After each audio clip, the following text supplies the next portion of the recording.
Chers amis, bonjour à tous. Aujourd'hui, je vous propose un voyage, surtout pour ceux qui sont ici au Canada, mais bien sûr pour ceux également qui sont en France, en Suisse, en Belgique, en Nouvelle-Zélande, à Tahiti, Nouvelle-Calédonie, Japon ou encore en Californie.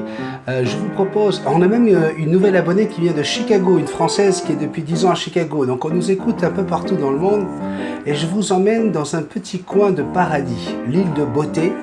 La Corse, bien sûr, avec un abonné qui est avec nous depuis déjà plusieurs mois et qui est également sur la page Facebook. Certains d'entre vous le connaissent, ont pu certainement déjà parler avec lui en message privé. Aujourd'hui, c'est un message privé à toute la chaîne Multitaskman que je vous réserve avec un invité de marque puisque ça fait plusieurs années déjà que sa passion, à côté de son travail professionnel, est l'élevage des becs crochus. Imaginez toutes les réponses à laquelle il va pouvoir répondre aujourd'hui, toutes les questions auxquelles il va pouvoir répondre aujourd'hui.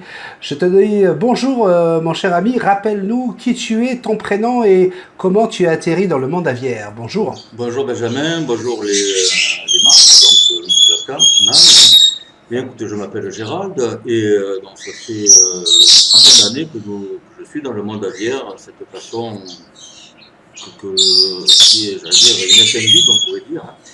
Le plaisir d'apprendre, le plaisir de vivre avec les animaux. Donc on a commencé par avoir un yoyo. Donc il est décédé, bien sûr, au bout de nombreuses années. Après on a pris un gris du Gabon. Et pareil, ce gris du Gabon est décédé. Et on a décidé tout simplement d'élever et de protéger les animaux. Donc de ce fait, pour nous aider, on s'est entouré quand même avant. Notre plaisir, c'était de visiter quand même des parcs animaliers, des zoos, de se rapprocher des éleveurs, et pour bien comprendre les différents rouages et dans quoi on s'impliquait, les sacrifices qu'on devrait faire et le plaisir qu'on allait en retrouver. Donc petit à petit, mais maintenant, ça nous a amené à avoir à peu près une cinquantaine d'oiseaux dans l'élevage. On est référencé au niveau national, donc ce qui est déjà pas mal. Hein. Une gage de sécurité, une compensation de nos efforts. Et on est membre bien sûr de WWF qui protège les espèces en voie de disparition. Est-ce que tu peux nous donner les espèces que tu as en ce moment chez toi, Alors, s'il te plaît? oui, alors donc on a du Gabon, alors comme je disais, c'est des couples qu'on a. Hein. Donc gris du Gabon, on a le youyou, on a Ara, donc des nobles, Ara nobilis, on a du Cacatoès rosalbin, on a des différentes perruches, différentes mutations, quelques mutations rares, on a de la perruche, on a des perruches de Bourg, après on a du Personata, on a du Rosei coli, à peu près toutes les mutations dans les perruches. Donc, je crois que vous appelez les cocassiels chez vous, c'est ça? Oui, le cocassiel, oui, la Voilà. calopsite. À peu près toute la calopsite, on a à peu près toutes les mutations. On a la perruche à collier, aussi beaucoup de mutations. La mutation, ça veut dire donc, coloris différentes que du type sauvage. Alors, il y a une question qui me revient souvent avec mes abonnés. Excuse-moi, hein, je vais sauter sur l'occasion parce que tu as parlé de la perruche de Bourg. Euh, Est-ce que tu peux conseiller à une abonnée qui est passée à l'âge de la retraite, quelqu'un qui reste tout le temps à la maison, et qui voudrait avoir un compagnon à plumes, quelque chose de calme, quelque chose qui va pas faire trop de bruit, qui va pas être trop criard, qui va pas être trop énergique. Qu'est-ce que tu aurais à proposer comme bec crochu? Alors, la perruche de Bourg, c'est un animal super sympa, magnifique. J'ai à peu près toutes les mutations aussi dans la perruche de Bourg. Donc, très calme, très doux comme animal. Moi, j'adore. Franchement, c'est un animal que j'adore. Maintenant, ça reste une perruche de Bourg. On n'est plus dans le même concept qu'un perroquet. Par exemple, si on souhaite avoir un animal qui va être un peu plus dynamique, il va falloir passer au stade au-dessus du perroquet. La perruche de Bourg, c'est vraiment un animal de compagnie, très très calme. Franchement, Donc, voilà. ça serait pas une mauvaise idée de conseiller ce genre d'animal justement pour une personne à la Oui, retraite, une dame 65, 70 ans, qui a voilà. envie d'avoir un petit compagnon à la maison tranquillement sur son épaule pendant qu'elle fait du tricot ou qu'elle regarde la télé. Voilà, alors là, je pense que c'est l'animal de compagnie qui irait Idéal. parfaitement. Ouais, parce que en fait, elles n'agissent pas identiquement comme les perroquets. Les perroquets vont être, même les perroquets calmes, vont être intrigués si la personne fait du tricot, je ne sais pas, ou ils vont venir la taquiner, ce qui est normal. La perroquet que Mhm. non, elle reste très très calme et franchement, c'est très agréable. C'est vraiment très très Parfait. agréable. Alors justement, la première question, va tourner sur ce qu'il faut savoir avant d'acheter un perroquet. Et je voulais, moi, partir d'abord sur le profil de l'acheteur. Lorsqu'on découvre le monde des perroquets, souvent on a été impressionné par ce qu'on a pu voir à la télé ou sur Internet, ou peut-être chez un ami, ou encore en regardant Multitasman avec son gros Arachloroptère, on se dit waouh, c'est tellement cool, c'est tellement facile. Un perroquet comme ça qui répond quasiment lorsqu'on lui parle, qui fait un bisou quand on le lui demande, qui remonte sur l'épaule quand on lui monte sur l'épaule et qui arrive à rester sage quand on le demande. On se dit mais c'est merveilleux un perroquet comme ça. Mais avant de se décider quel est le bon profil du futur propriétaire, du futur de l'acheteur de perroquet? Alors déjà, il va falloir bien définir notre emploi du temps. En fait, quelqu'un qui aurait un emploi du temps, eu égard à son travail, ne serait-ce que pour son plaisir, serait appelé à voyager beaucoup, donc très peu présent à la maison, c'est pas le genre d'animal qu'il faudrait avoir, le perroquet.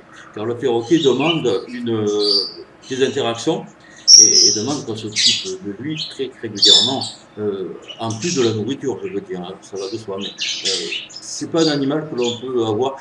On imagine le cas, quelqu'un qui a un chat c'est autonome. Donc il a à boire à manger, il fait sa vie tout seul. Le perroquet n'est pas du tout comme ça. Donc si on a un travail qui nous oblige à nous déplacer la semaine, il vaut mieux oublier l'idée d'avoir un perroquet. Donc il faut compter à peu près combien d'heures de disponibles par jour au minimum pour faire que le perroquet puisse avoir un bel équilibre. Alors, il n'y a pas de minimum. Moi, je passe toute la journée avec, donc du matin au soir, mis à part quand je travaille. Mais mon travail me le permet. On va pas tous se focaliser sur ma profession, hein. Mais disons qu'un perroquet, il faut qu'il y ait euh, un maximum d'interaction. C'est-à-dire, moi, je dirais 3 heures par jour étant vraiment un minimum. Il faut quand même passer ça avec lui, surtout, bon, on voit Multitasman avec son perroquet qui passe des heures. Donc pour arriver à cette même complicité, ça se fait pas en 5 minutes. Donc il faut du temps et qu'il acquiert le perroquet la confiance à son copain humain pour qu'il y ait cette confiance et ce partage en matière, cet échange. De toute façon, je pense que le perroquet va montrer de lui-même son manque d'interaction par plusieurs façons. Alors moi, je dirais, et tu vas me contredire hein, si je me trompe, la première action, ça va être bah, de crier, de bouger dans sa cage, de faire du bruit pour attirer l'attention du maître. Là, on est encore dans un stade que je dirais quasiment normal et naturel, et c'est quand même le moment d'aller le chercher parce que arrivé au stade où le perroquet ne crie plus, ne va plus vouloir interagir, va rester dans son coin, là je pense qu'on a dépassé la limite qu'il ne fallait pas franchir et on risque d'avoir un perroquet qui va plus aller dans la déprime. Est-ce que tu es d'accord avec ça? Absolument. En fait, il faut savoir que les perroquets sont des êtres vivants très sensibles. Sensibles à la moindre interaction que l'on a ou que l'on n'a pas. En définitive, un perroquet, on a vu des exemples, j'ai cité Marc Eric, donc, qui a eu son problème avec son hara. C'est lui-même qui a expliqué sur la vidéo comment il est arrivé à voir, à découvrir ce problème-là, à y parer. Pourtant, Marc Eric, c'est quelqu'un qu'on peut avoir vraiment confiance, qui aime ses animaux et qui s'en occupe. Donc, en s'en occupant, ça veut dire être à l'affût du moindre détail. Donc si on n'est pas là, on ne peut pas voir.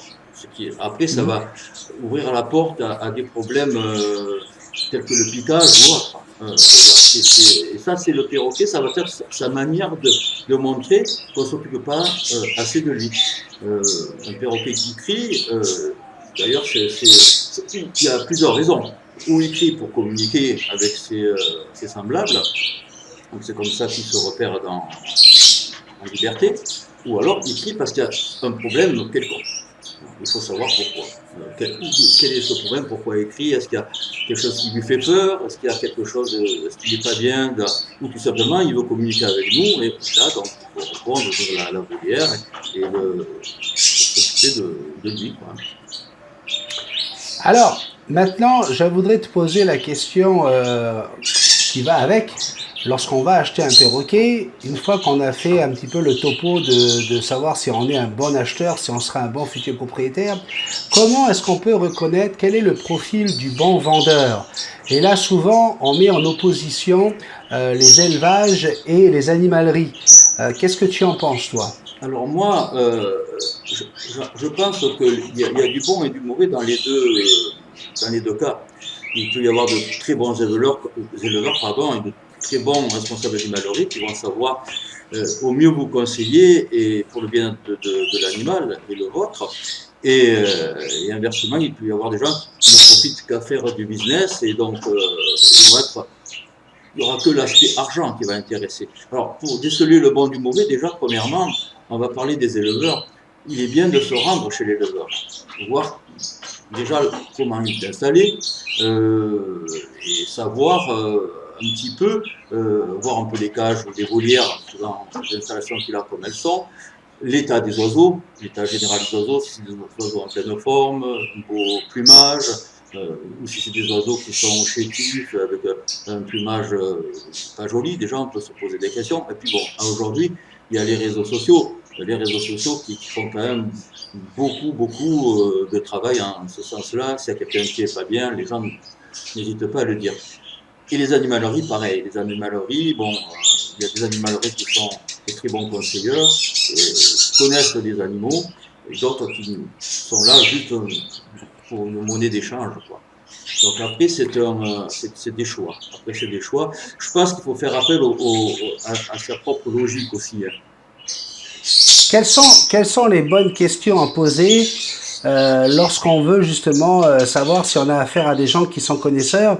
Et avant que tu répondes, j'ai envie de dire que malheureusement, souvent en animalerie, selon à l'heure où on va se rendre à l'animalerie, on n'est pas toujours mis en contact avec le responsable du département des oiseaux ou des perroquets qui va être capable effectivement de nous donner les vrais conseils. Souvent, cette personne-là est là pour à l'ouverture du magasin pour s'occuper des perroquets, nourrir à la main, etc. Tout l'aspect santé des oiseaux. Mais quand vous arrivez des fois à 18h dans une animalerie, vous avez souvent affaire au commis qui est là et qui est payé au salaire minimum et qui connaît juste ce qu'on lui a appris et qui répète souvent bêtement ce qu'on lui a dit intelligemment. Est-ce que effectivement on peut trouver rapidement les bonnes questions à poser pour savoir si on a affaire à une animalerie ou à un éleveur sérieux? Alors, le problème, oui, il y a des questions à poser, mais si on est, on va dire, dans le cadre néophyte, on ne sait pas, on a envie d'acheter un perroquet parce qu'on nous est guidé depuis longtemps, mais on n'a aucun recul. On ne va pas savoir quelle question poser. On va dire, voilà, je vais acheter un perroquet, oui, vous avez quoi? Ah ben voilà, j'ai celui-ci. Alors, le problème qu'il pourrait y avoir encore, c'est qu'on n'a pas de grandes animaleries du fait que ce soit très petit. La Corse représente à son intégralité 300 000 habitants, donc c'est pas comparable avec d'autres animaleries qu'il y a dans le monde. Donc, on peut se retrouver devant un problème de ne pas savoir. Le vendeur en animalerie va dire ah oui, voilà, je vous propose telle espèce de perroquet, et puis comme on ne sait pas, on ne va pas savoir poser les questions. Un éleveur, lui, va être plus capable de vous dire, voilà, moi j'ai refusé des ventes, puisque les gens sont venus me voir pour acheter des perroquets, parce que je ne me sentais pas à la hauteur de pouvoir s'occuper du perroquet. On est tout dans le business, on est dans le bien-être de l'animal et le bien-être de l'individu. Ça devient de la pédagogie animalière. Là. Voilà, il faut y avoir une petite pédagogie, puis surtout, bon, c'est des êtres vivants. Bon, c'est pas une boîte de chocolat, si on n'aime pas, on la jette. Un animal, c'est pas du tout comme ça. Faut voir. Sachant qu'un perroquet peut vivre jusqu'à 80 ans. Donc, Alors, on est souvent confronté, lorsqu'on est en animalerie ou que lorsqu'on est éleveur, à ce futur client qui arrive en disant, moi je veux un cacatoès, je l'ai vu à la télévision, c'est super doux, c'est câlin, c'est joueur, ça fait le clown, ou je veux un gris d'Afrique parce que j'en ai vu un sur internet qui disait 400 mots, qui faisait le cheval, le cochon et l'âne. Est-ce que effectivement, dans des moments comme ça, tu es obligé de leur faire comprendre qu'on ne commence pas dans le monde des perroquets avec un cacatoès, parce que le cacatoès, c'est pas juste un clown. voilà, moi, bien sûr, il y a des gens qui seront sans scrupules qui vont vendre le cacatoès, mais moi, non. Moi, je ne le fais pas, parce que le cacatoès, on va schématiquement le représenter comme une Formule 1. Alors, on imagine qu'on est jeune permis, et on va aller acheter une Formule 1. Alors, on a l'argent, bien sûr, mais seulement on ne sait pas conduire. Et le cacatoès, bien que ce soit un animal qui soit très agréable au joueur, ou c'est un clown, il nous fait rire, soit demandeur de câlin, c'est un animal très caractériel. Donc si on ne sait pas on va dire, entre guillemets, pour prendre l'image de la Formule 1 de piloter, on va droit au mur, on a un cache. Et alors là, après une fois qu'il a lui trouvé la brèche, comment être lui le calife à la place du calife, là c'est fini. Et après on voit des aberrations, des gens qui ont eu acheté les cacatoès, ayant peur de lui, donc ils les mettent au but au coin d'une cave, et puis voilà, on voit des animaux dépérir comme ça. Alors, effectivement, ça fait de cet oiseau, le cacatoès, l'oiseau le plus abandonné dans le monde des perroquets, tout simplement parce qu'il y a un manque de compréhension. Et souvent, les gens veulent les considérer comme des bébés. Ce qu'il ne faut surtout pas faire. Le cacatoès, c'est en lui, il est le chef. Hein, il est le chef du chien, du chat, de tout ce qu'il y a dans la maison. Il a envie de tout diriger. Et à un moment donné, il faut lui faire comprendre que c'est vous qui dirigez la situation. Parce qu'en fin de compte, s'il fait ça, c'est parce qu'il a besoin de se savoir en sécurité. Et à partir du moment où il ne sent pas cette sécurité, il va vouloir prendre le dessus en disant « Ok, on n'est pas capable de me gérer, laissez-moi faire, je vais gérer la situation ». Donc il faut apprendre à ce cacatoès que vous êtes capable justement de faire attention à lui, de le protéger. C'est comme ça, une fois qu'il va être rassuré, une fois qu'un cacatoès est rassuré d'être dans un environnement sécuritaire, avec un maître qui est capable de le gérer, là vous allez pouvoir le laisser ouvrir son esprit, ouvrir toutes ses facultés pour apprendre des jeux, des tours, tout ce que vous voulez, alors que tant qu'il n'a pas réussi à trouver le bon maître, ce cacatoès va être stressé. En fait, son attitude, l'attitude qu'on peut dire agressive, hein, certains disent « Ah, mais c'est agressif, il n'arrête pas de me mordre, tout ça », c'est juste une façon de témoigner de sa crainte, de ses peurs, de son stress. Donc l'histoire, c'est de faire en sorte que ce perroquet ne stresse plus, et pour qu'il ne stresse plus, ben, il faut avoir de l'autorité sur lui, savoir lui faire comprendre que c'est vous le chef. T'es d'accord avec ça? Ah oui, tout à fait, complètement. Et puis bon, en fait, moi, je vais encore utiliser une image. Un perroquet, c'est comme un enfant qui va chercher où est sa limite dans le foyer. Une fois qu'il a compris, vraiment l'enfant, lui, va comprendre plus rapidement. Et une fois que c'est acquis, c'est acquis. Alors que le perroquet, c'est un continuel recommencement. Il faudra toujours lui montrer, comme tu as dit, donc, que le patron à bord, c'est son maître et son copain aussi. C'est le patron à bord, c'est lui qui est, on pourrait dire, le chef de la meute, hein, en fin de compte, mais pas un tyran. Voilà, sous la protection de son maître, mais le perroquet sera encore plus sympathique. Hein, franchement, c'est le. Une fois qu'on sait la conduire, la Formule 1, elle est très sympathique. Hein. On va faire des choses incroyables. Oui, c'est sûr. Bon, c'est une image en fait. Tout à fait. Et c'est une très belle image. Gérald, lorsqu'on reçoit un perroquet chez soi, eh bien notre maison devient son environnement. Mhm. Alors lorsqu'on a un cacatoès, on est loin de l'Australie. Lorsqu'on a un gris du Gabon, on est loin de l'Afrique. Lorsqu'on est avec un raclorosaire, on est loin de l'Amérique du Sud et du Brésil. Résultat, on lui crée son environnement, un environnement qui n'est pas du tout un environnement naturel. Et du coup, dans cet environnement, il peut y avoir certains produits toxiques, certaines vapeurs dangereuses. Est-ce que tu peux nous parler un petit peu comment on peut justement se préserver d'accidents, malheureusement, d'accidents respiratoires ou autres problèmes de peau, de plumes, etc.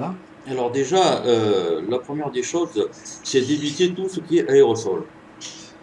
Ça, c'est à éviter, donc, parce que y en a qui sont plus toxiques que d'autres, mais en règle générale, c'est des produits qui sont euh, pas bons, ni pour nous d'ailleurs, mais nous, on n'a pas le même organisme respiratoire que le perroquet, et mais pour eux, ça peut vraiment leur poser des problèmes respiratoires graves.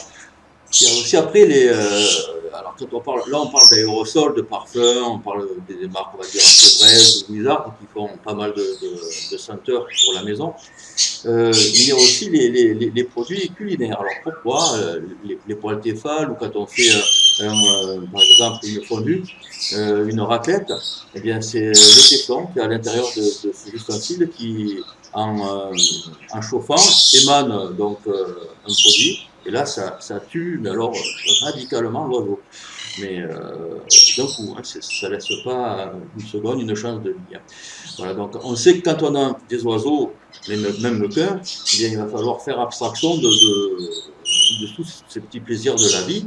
On ne va pas les faire avec l'oiseau lui-même. On le fait chez des amis ou quand si l'oiseau est dans une autre pièce. Quoi. Si on a des amis qu'on veut faire absolument une raclette, eh bien, on va mettre l'oiseau en sécurité quelque part et nous on peut faire la raclette. Quoi.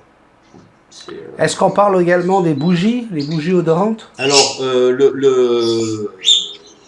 là, je vais dire aussi, pardon, moi j'ai préféré, je n'ai pas de recul sur les encens, je ne sais pas. Moi j'ai préféré ne pas en mettre. Mhm. Donc, parce que je n'ai pas encore eu de retour vraiment à 100% pour que je puisse donner un avis fiable. Parfait.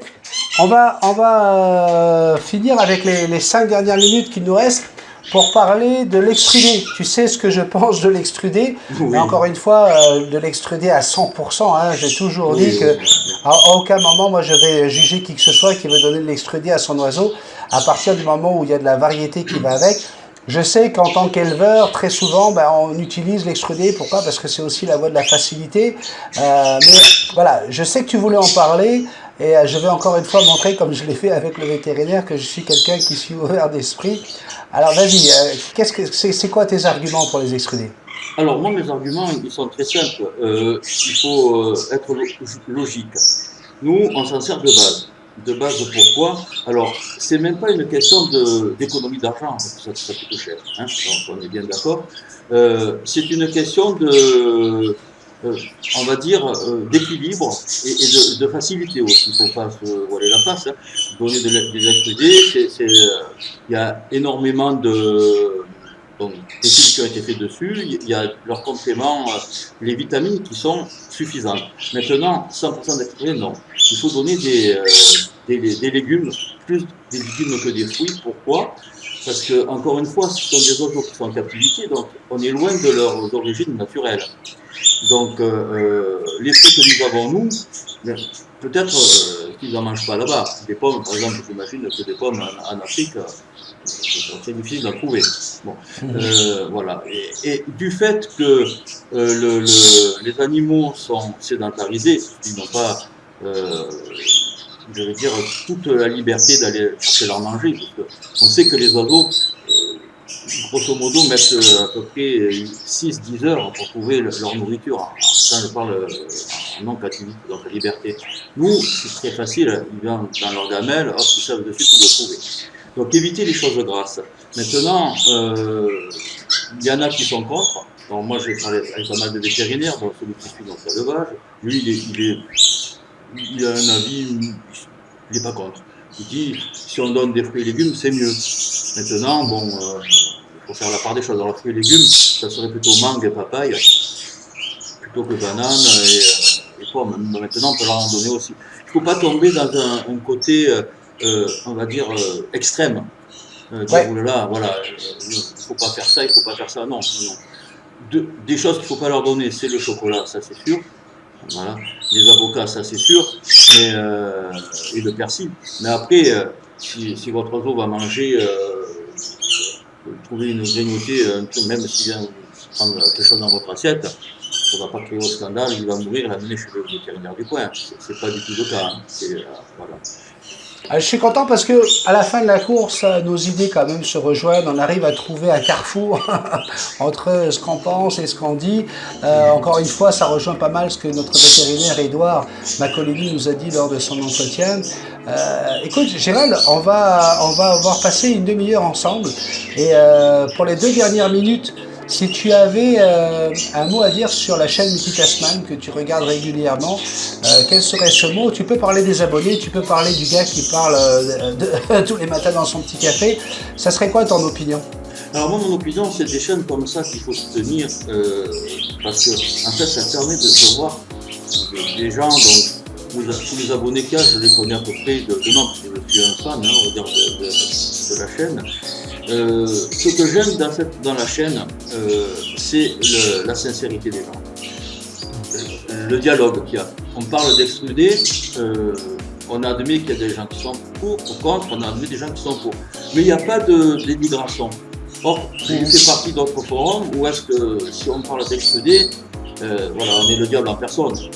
Mon Dieu, tu donnes de l'excludé. Et voilà, donc il n'y a pas de dialogue. Chez Multitasman, ce qu'il y a de bien, c'est qu'on est ouvert au dialogue. On a le droit de ne pas être d'accord. Oui, tout à fait. Moi, je vais prendre un exemple tout bête. Hein.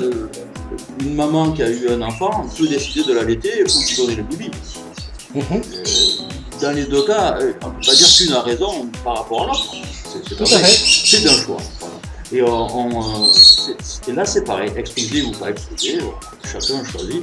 En plus, dans la nature non plus, on ne trouve pas de l'exclusif qui pousse, ni des grandes tournesols. Donc, exactement. Voilà. Donc, nous, ce qu'on veut, c'est le bien-être des animaux en tant qu'éleveurs, tout autant qu'on soit petit, gros ou très gros. Et je pense que Multitasman, moi, je souhaite longue vie à cette chaîne parce qu'il y a plein de choses encore à découvrir. On apprend tous les jours. C'est pas parce que j'ai 30 ans d'expérience que je ne l'apprends pas. On est loin du compte. Il y a plein de zones d'ombre qu'on ne connaît pas encore sur les perroquets. Exactement. Écoute, je suis persuadé qu'on aura l'occasion d'en apprendre encore et encore avec toi. Je te remercie beaucoup, Gérald, d'avoir accepté cette petite interview pour les abonnés, pour moi, parce que moi aussi j'ai besoin d'apprendre tous les jours et tous les jours vous m'en apprenez tous. Donc on va te souhaiter une très très belle fin de journée et on se dit à bientôt pour d'autres questions. Hein. J'attends juste ton courriel pour que tu me proposes d'autres sujets sur lesquels tu veux que nous débattions. Merci beaucoup et on te salue, toi, ton épouse et tous les amis de la Corse. Merci, jamais j'allais dire béni. Tu peux dire béni, oui. Ben oui, c'est béni. Merci à Multitasman d'exister et puis longue vie encore à vous, plein de bonheur et voilà, donc on se retrouvera pour d'autres sujets, puis de toute façon on s'appelle régulièrement, donc ça va. Ça roule. Merci à tous, merci de nous avoir suivis. On se retrouve très prochainement. N'oubliez pas, cette vidéo peut servir également à d'autres personnes pour sauver des perroquets. Alors partagez-la. N'oubliez pas de mettre les petits pouces en l'air. Et puis bien sûr, si tu n'es pas encore abonné, abonne-toi. C'est juste là, le petit bonhomme avec le chapeau et les lunettes. Et puis si tu as envie de faire un petit don pour la chaîne Multitasman, vous avez ici un lien en bas de la vidéo qui vous permet de vous inscrire pour pouvoir envoyer un petit don à la chaîne. Merci à tous, excellente journée, à très bientôt sur la chaîne Multitasman.